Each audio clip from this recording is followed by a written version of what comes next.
Tout sur elle. Tout sur elle. Tout sur elle. Tout sur elle. Tout sur elle. Tout sur elle. Tout sur elle. Tout sur elle. Bienvenue dans Tout sur elle, un podcast sur la santé physique, mentale et sociale des femmes, pour les femmes et celles et ceux qui les entourent, bref, pour tout le monde. C'est un podcast d'Anna Roy. Salut Anna. Salut Nina. Anna, tu es sage-femme depuis plus de 10 ans, t'as écrit plein d'ouvrages sur la santé des femmes et la maternité, comme la Sainte Bible, oui j'ose le dire, de toutes les femmes enceintes, qui s'appelle « C'est ma grossesse ». Aujourd'hui, on va parler de CMV, de toxoplasmose, de listériose, et autant te dire que pour préparer l'épisode d'aujourd'hui, j'ai légèrement demandé à Google de m'aider. On va commencer par la CMV, c'est une infection à cytomégalovirus, une infection virale. Qu'est-ce que c'est ? Alors ce virus, le cytomégalovirus... Le cytomégalovirus, on est d'accord. Cytomégalovirus. C'est mégalo, vraiment genre, il parle trop de lui. C'est vraiment une saloperie. Alors ce virus, il est présent ou dans la salive, les selles, les urines, les larmes, en particulier des enfants de moins de 3 ans qui sont gardés en collectivité. Quoi ? Ah ouais. C'est un virus dont il faut vraiment se prémunir pendant la grossesse parce que ça peut avoir des conséquences absolument dramatiques sur le fœtus. Les répercussions, elles sont pas systématiques, tu vois, mais quand même, en particulier, c'est une contamination au premier trimestre. Ça peut poser de graves problèmes parce que 20% des fœtus infectés développeront une forme grave, donc c'est assez considérable. Et quand je dis forme grave, c'est vraiment conséquences neurologiques, troubles auditifs sévères, etc. Il faut s'en prémunir. Et la prévention, elle est efficace parce qu'il y a une bonne nouvelle, c'est que ce virus, il est fragile. Donc, il faut faire hyper gaffe quand on a en particulier un enfant en bas âge, qu'on est déjà enceinte et qu'on a un enfant en bas âge. Il faut pas partager les couverts, faut pas faire des câlins. Alors, c'est pas facile, hein. Pas d'embrassade sur la bouche, on se lave les mains dès qu'on l'a mouché, dès qu'on l'a changé, etc., etc. Ah non, c'est vraiment pénible. Attends. C'est un virus, il n'y a pas de vaccin, il n'y a pas de truc comme ça. Et non, pas pour l'instant. Si tu travailles avec des petits-enfants ou que tu as des petits-enfants, c'est genre vraiment dangereux. Bah oui. Bon, et je trouve que personne n'en parle et je trouve que c'est vraiment, ça ne va pas du tout cette affaire. Donc il faut vraiment en parler. Faut faire attention, genre vraiment au premier trimestre ou toute la grossesse ? Non, toute la grossesse. Mais et les en plus, larmes, la bave de bébé, c'est la base, non ? Enfin, je sais pas. Ah bah non, mais c'est une catastrophe. Moi d'ailleurs, je l'ai chopé, hein, le CMV. Alors heureusement, j'étais pas enceinte, mais je l'ai chopé avec mon aîné. Et même pas enceinte, j'ai pas trouvé ça spécialement drôle, hein, du tout. Okay. Donc il faut vraiment éviter. La prévention, elle marche. Hein. On a fait des études scientifiques qui montrent que les femmes qui font attention, qui sont au courant, qui font attention, elles sont moins contaminées que les autres. Donc quand même, essayez un maximum.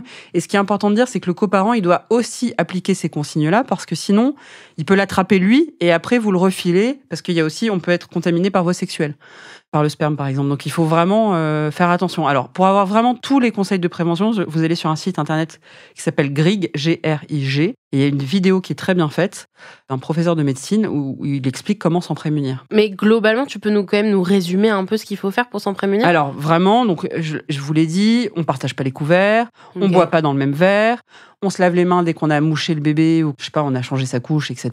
Enfin voilà, tout ce qui est salive, sel, urine, larmes. Mais ça fait un paquet, hein. Ouais, ça fait un paquet. Ça fait quand même un enfant de moins de 3 ans, globalement. Bah, c'est ça. Ok, donc on peut essayer de se prémunir au maximum. Si jamais on l'a, comment on reconnaît ? C'est quoi les symptômes ? C'est bien ça le problème, c'est que c'est des symptômes qui sont dans l'immense majorité des cas peu spécifiques. C'est-à-dire, on peut avoir mal aux muscles, on peut avoir se sentir pas très bien fatigué, etc. Mais c'est pas forcément des symptômes qui ressemblent à quelque chose. Ce qu'il faut retenir, c'est qu'en fait, pour moi, il y a un petit scandale sanitaire en France, c'est qu'actuellement, on va parler de la toxoplasmose après, mais on dépiste par exemple la toxoplasmose tous les mois, régulièrement. Et là, on le fait pas pour le CMV, si bien qu'en fait, les femmes se contaminent sans le savoir. Il y a les grandes instances, les scientifiques qui disent qu'il faut faire un dépistage systématique, mais la France ne le propose pas systématiquement, si bien qu'il y a vraiment 2 poids 2 mesures et qu'il y a des sages-femmes et des médecins qui font ce dépistage tous les mois et d'autres pas. Et pour moi, c'est vraiment une perte de chance de ne pas dépister les femmes. Et ça nous permet de savoir, voilà, on dépiste la femme tous les mois, tac, on voit qu'effectivement elle a été infectée par le virus, et là il y a un traitement qui marche, qui va diminuer le risque de transmission de la mère vers le fœtus. Donc là, si on a une femme enceinte qui nous écoute, on lui a jamais parlé de CMV, ce qu'il faut qu'elle fasse, c'est qu'elle demande à la personne qui la suit de la tester pour la toxo, en même temps pour la CMV ou de changer. Et la rubéole, pour moi, oui. Alors là, je vais me faire plein d'ennemis, Mais maintenant, j'assume, c'est 2 instances très importantes des centres pluridisciplinaires de diagnostic prénatal et le fameux GRIG, là, le groupe d'infection. Donc, c'est des gens très, très, très sérieux, des professeurs de médecine très, très, très sérieux et qui disent oui, il faut dépister. Pour l'instant, malheureusement, c'est pas les recommandations. Donc là, effectivement, je fais quelque chose qui est pas bien parce que je vais contre les recommandations. Mais je m'en fiche. Je pense effectivement que les femmes enceintes doivent se faire tester tous les mois pour savoir où elles en sont de leur statut immunitaire. Puisqu'il y a un traitement qui marche. On a dit symptômes pas spécifiques, par contre, les risques pour le bébé, ils sont là. Ah oui, ils sont...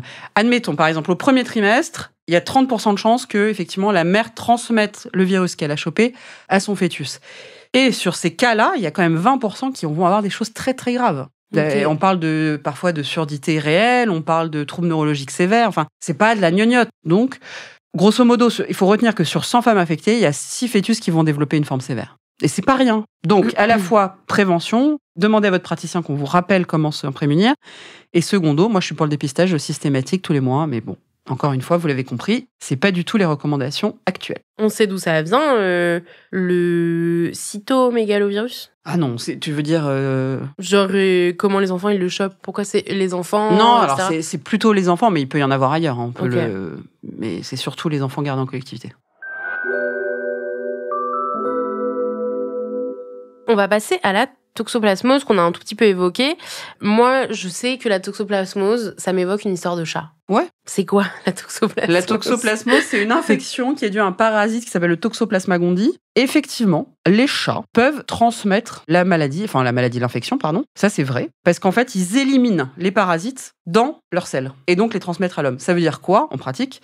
Ça veut dire qu'effectivement, quand on a un chat, on change pas la litière, on fait faire ça par quelqu'un d'autre. Ou alors, si on n'a personne pour la faire changer, on porte des gants, par exemple, et on se lave les mains après avoir changé la litière. Bon, après, il y a quand même un truc qu'il faut dire, c'est que pour qu'un chat se contamine, il faut quand même qu'il y ait de la terre des animaux, enfin qu'il soit dans un jardin, quoi. Le gros matou qui passe sa vie enfermé dans un appartement, il a quasiment pas de chance de croiser le toxoplasme. Mais malheureusement, cette histoire de toxoplasmose, c'est pas que les chats. Elle peut être dans la viande, donc faut pas consommer la viande qui soit pas cuite à cœur. Okay. Donc on oublie la viande saignante, les carpaccio, les steaks tartare, tout ça. Pas de mollusques non plus. Alors il y a quand même un petit truc à savoir, c'est que la surgélation à moins 18 degrés, ça peut tuer les kystes qui sont présents dans la viande, par exemple. Mais le problème, c'est que nos congélateurs, on ne sait pas trop à combien ils sont exactement parce qu'on ne contrôle pas la température. Mais en tout cas, souvent, ils sont à plus que moins 18. Donc, j'ai pas le droit de citer de marque, mais effectivement, il faut des grandes enseignes de surgélation où on est sûr que les trucs sont dans des bacs hyper froids pendant un certain temps, quoi. Okay. Donc, vous voyez, c'est un peu hasardeux, quoi, mon truc là. Vaut mieux ne pas manger de viande pas cuite à cœur, quoi. Vous m'avez compris. Après, il faut faire gaffe aux légumes crus parce que la contamination peut se faire à travers de la terre. Okay. Donc, il faut vraiment laver ses légumes et ses fruits et légumes à grande eau. Vaut mieux les éplucher ? On peut les éplucher en plus, ouais, bien sûr. Donc, ça veut dire que, c'est une mauvaise nouvelle, mais les crudités dans les restos et tout, vous savez pas trop ce qu'ils fabriquent avec les légumes, pas top. Chez les potes aussi, qui pas trop consciencieux, pas top non plus. Quand c'est cuit, ça va ? Les légumes cuits ? Oui, tout à fait. Ça tue. En fait, effectivement, la cuisson tue. Okay. Enfin, la cuisson suffisante. Pareil, lorsqu'on jardine, il faut faire gaffe. On se lave bien les mains après, etc. Mais la bonne nouvelle, c'est qu'il y a plein de gens qui sont immunisés pour la toxoplasmose. C'est-à-dire qu'ils l'ont déjà eu. Moi, par exemple, je l'avais déjà eu. Comment on fait pour savoir qu'on a déjà eu? Alors ça, on a une prise de sang en début de grossesse. Et là, on a deux choses l'une. Soit vous êtes immunisé, soit vous l'êtes pas. Mais si vous êtes immunisé, c'est bon. C'est pas comme le CMV. Attends, si on est immunisé contre la toxoplasmose, c'est-à-dire qu'on peut manger de la viande Non, parce qu'il y a la listériose. Toujours plus. Mais en tout cas, on n'a pas de souci avec les chats. Ah, bon, super. C'est déjà pas mal. C'est quoi le problème avec la toxoplasmose ? Ça fait quoi le problème de la toxo ? Alors là, toujours des mauvaises nouvelles. Les conséquences sont extrêmement variables, mais si le fœtus est contaminé, effectivement, ça peut aller de 0 conséquence à une atteinte oculaire, ça peut des atteintes neurologiques, voire une mort fétale in utero. Donc ça peut être très très sérieux, très sévère. Comme je dis toujours, on ne regrette jamais d'avoir été trop prudent, on regrette toujours de ne pas l'avoir été assez. Donc moi, je vous conseille d'appliquer ces conseils. Ok. Comment on soigne la toxoplasmose au cas où, malheureusement... Alors on a un traitement, donc on dépiste tous les mois pour vérifier que vous infectez pas. Si à un mois, on dit, voilà, ça y est, s'il y a une infection, et dans ce cas-là, on donne un traitement antibiotique. Voilà. Donc ça se soigne relativement bien ? Oui, mais... misez plus sur la prévention que sur le traitement. Ok. Vraiment. Et puis après, vous avez un suivi dans un centre de diagnostic prénatal. C'est quand même des suivis extrêmement stressants, où on se fait beaucoup de soucis. L'idée, c'est quand même d'essayer de s'en prémunir.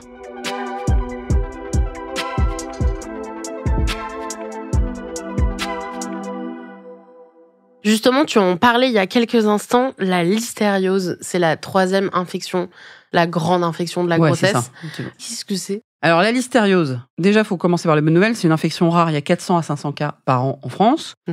Et il y a 30 à 50 cas de forme materno-fétale, enfin materno-néonatale, peu importe. Donc, c'est pas beaucoup.